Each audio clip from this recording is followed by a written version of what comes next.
Hello student, welcome back to my channel once again. তো আজকের এই ভিডিওর মাধ্যমে আমি তোমাদেরকে বলবো ক্লাস 10 মাধ্যমিক 2026-এর জীবন বিজ্ঞান বিষয়ে রায়-মার্টিন প্রশ্নবিচিত্রা ভলিউম 2 এর যে চ্যাপ্টার ওয়াইজ 1.4 এর প্রাণীদের সাড়া প্রদান ও ভৌত সমন্বয় স্নায়ুতন্ত্রের যে কোশ্চেনগুলো রয়েছে 2 মার্ক, 3 মার্ক এবং 5 মার্কের কোশ্চেনগুলো রয়েছে, ওই কোশ্চেনগুলোর সমস্ত নির্ভুল উত্তর আজকের এই ভিডিওর মাধ্যমে শেয়ার করব। তাই তোমরা ভিডিওটি স্কিপ না করে লাস্ট পর্যন্ত তোমরা দেখতে থাকবে। তো দেখে নাও, এখানে 2 মার্কের কোশ্চেনগুলো দেখে নাও। প্রতিবর্তক ক্রিয়ার গুরুত্ব বলা হয়েছে। তো প্রতিবর্তক ক্রিয়ার গুরুত্বে ফার্স্ট কোশ্চেন দেওয়া আছে, দেখো যে যখন শ্বাসনালীতে খাদ্যকণা ঢুকে পড়ে এবং যখন নাকের মধ্যে কোনো বিজাতীয় বস্তু ঢুকতে পড়ে তখন আমাদের প্রতিবর্তক ক্রিয়া কি কি গুরুত্ব হচ্ছে। তো নাকের মধ্যে কোনো বিজাতীয় বস্তু ঢুকে পড়লে তখন হাঁচি ও কাশির প্রতিবর্তক ক্রিয়ার দুর্ভাবে ঘটে। এই প্রতিবর্তক ক্রিয়ার দুটি গুরুত্ব নিচে দেওয়া হলো। দেখো, শ্বাসনালী থেকে খাদ্যকণা অপসারণ। শ্বাসনালীতে কোনো খাদ্যকণা ঢুকে গেলে কাশি হয়ে প্রতিবর্তক ক্রিয়া শুরু হয়। এর ফলে খাদ্যকণা শ্বাসনালী থেকে বেরিয়ে যায়, শ্বাসরোধের হাত থেকে রক্ষা পাওয়া যায়। আর একটা হচ্ছে নাক থেকে বিজাতীয় বস্তু অপসারণ। নাকের মধ্যে কোনো বিজাতীয় বস্তু ঢুকে গেলে হাঁচি প্রতিবর্তক ক্রিয়া শুরু হয়।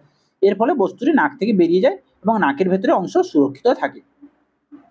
2 নম্বর কোশ্চেন দেখো, দরজা ঘন্টা বাজার শব্দ শুনে দরজা খোলার স্বাভাবিক পথ শব্দ ছকের মাধ্যমে দেখাও। তো আমরা জানি প্রথম হচ্ছে কি গ্রাহক, গ্রাহক থেকে কি হচ্ছে সংজ্ঞাবহ স্নায়ু, সংজ্ঞাবহ থেকে সূচনাকাণ্ড, আজ্ঞাবহ এবং কারকে এফেক্টরে গিয়ে প্রভাব পড়ছে। এটা তোমরা বইতেও পেয়ে যাবে, সহায়িকাতেও পেয়ে যাবে। 3 নম্বর কোশ্চেন দেখো, স্নায়ুগ্রন্থি বা গ্যাংলিয়ন কি? স্নায়ুগ্রন্থি বা গ্যাংলিয়ন হলো এমন এক ধরনের স্নায়বিক গঠন যেখানে স্নায়ুকোষের কোষ দেহগুলি একত্রিত হয়ে অবস্থান করে। এটি মূলত কেন্দ্রীয় স্নায়ুতন্ত্রের বাইরে থাকে। 4 নম্বর কোশ্চেন দেখো, প্রতিবর্তক ক্রিয়া কিভাবে মানুষের প্রাত্যহিক জীবনে সাহায্য করে? দুটি উদাহরণ দিয়ে আমি বোঝাচ্ছি। দেখো, এখানে চোখের সুরক্ষা, আর একটি হচ্ছে কি তাপ থেকে সুরক্ষা। গরম বস্তু হাত লাগলে আমরা হাতটি তৎক্ষণাৎ কি করি, সরিয়ে নিই, এটি একটি প্রতিবর্তক ক্রিয়া। আর চোখের সুরক্ষা হচ্ছে কি কোনো তীব্র আলো আমাদের চোখের সামনে পড়লে তখন চোখের পলক আমরা আপনা আপনি বন্ধ হয়ে যায়, এটিও একটি প্রতিবর্তক ক্রিয়া। 11 নম্বর কোশ্চেন দেখো, সূচনাকাণ্ডে দুটি কাজ হচ্ছে, একটি প্রতিবর্তক ক্রিয়া নিয়ন্ত্রণ আর একটি স্নায়ু স্পন্দন পরিবহন। 12 নম্বর কোশ্চেন দেখো, লঘু মস্তিষ্ক বা সেরিবেলামের কাজ। লঘু মস্তিষ্ক সেরিবেলামের কাজ হচ্ছে দেহের ভারসাম্য রক্ষা করা, ঐচ্ছিক পেশি নিয়ন্ত্রণ করা। 13 নম্বর কোশ্চেন দেখো, 13 নম্বর বলছি,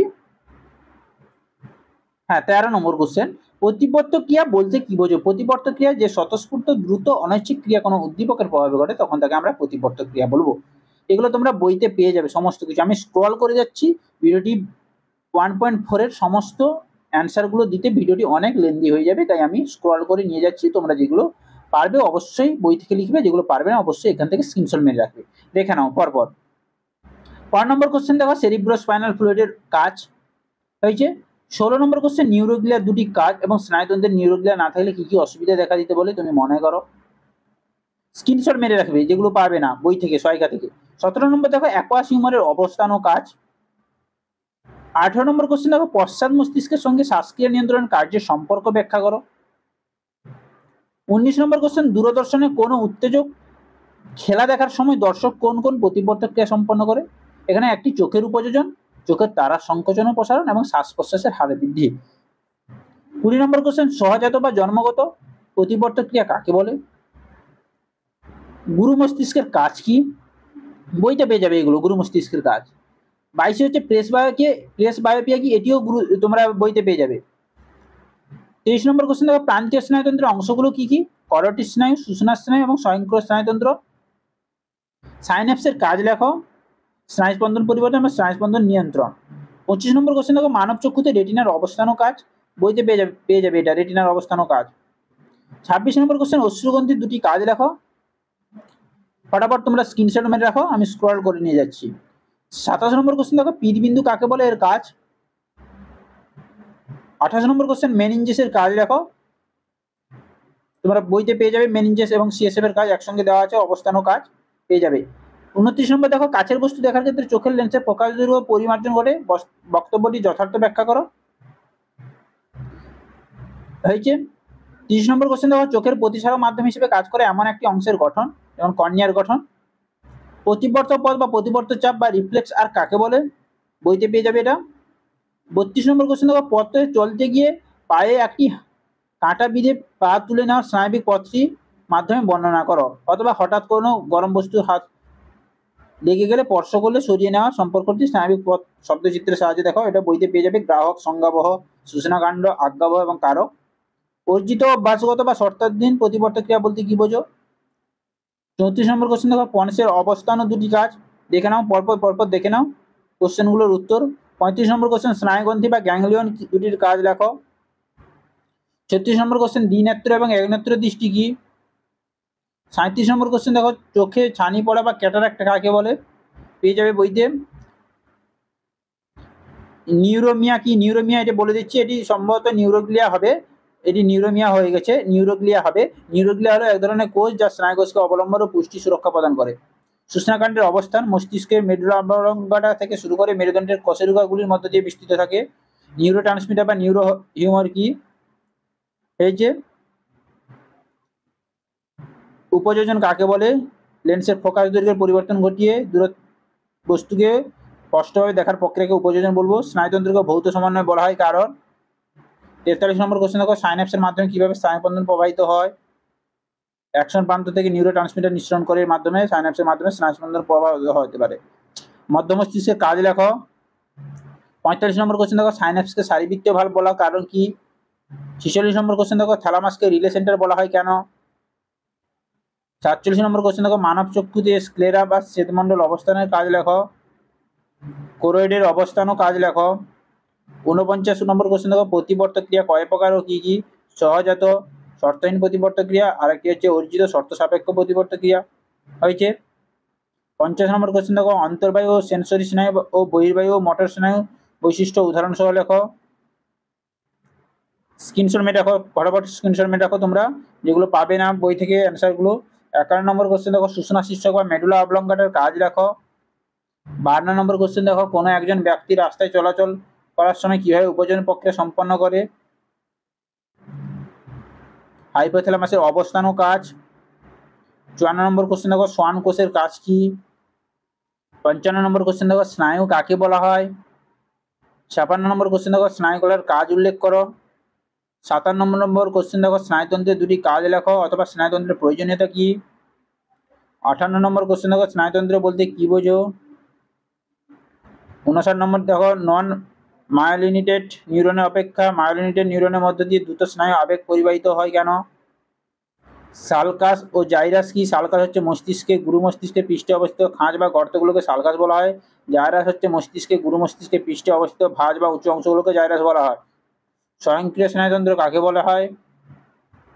হয়েছে। তাহলে এই ছিল 2 মার্কের কোশ্চেন, 61 কোশ্চেন। এবার দেখো 3 মার্কের কোশ্চেন দেখো, অ্যাকশনের গঠনগত বৈশিষ্ট্য আলোচনা করো। তোমরা বইতে পেয়ে যাবে এগুলো।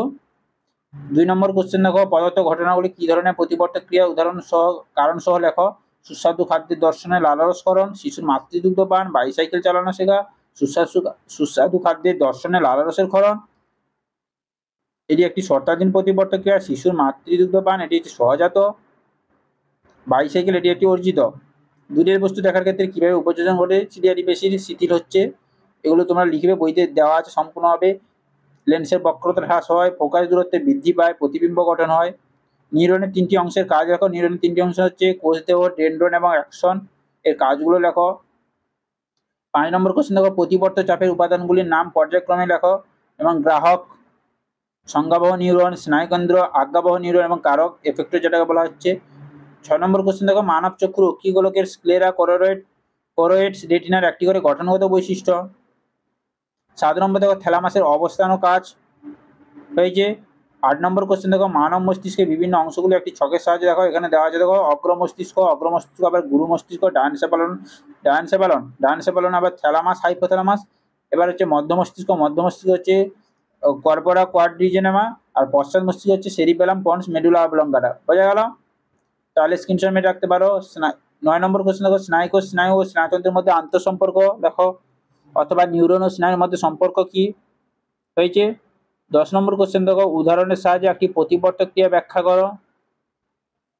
11 নম্বর কোশ্চেন দেখো, সহজাত ও অভ্যাসগত প্রতিবর্ত ক্রিয়ার বৈশিষ্ট্য উল্লেখ করো।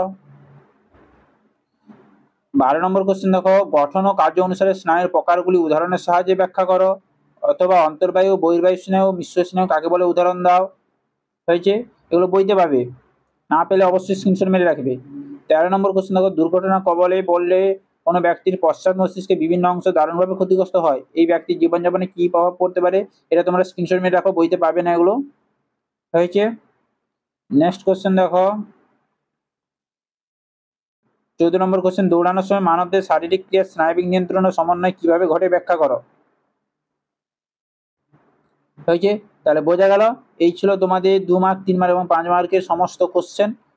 তো ভিডিওটি ভালো লাগলে অবশ্যই লাইক করবে, কমেন্ট করবে, শেয়ার করবে।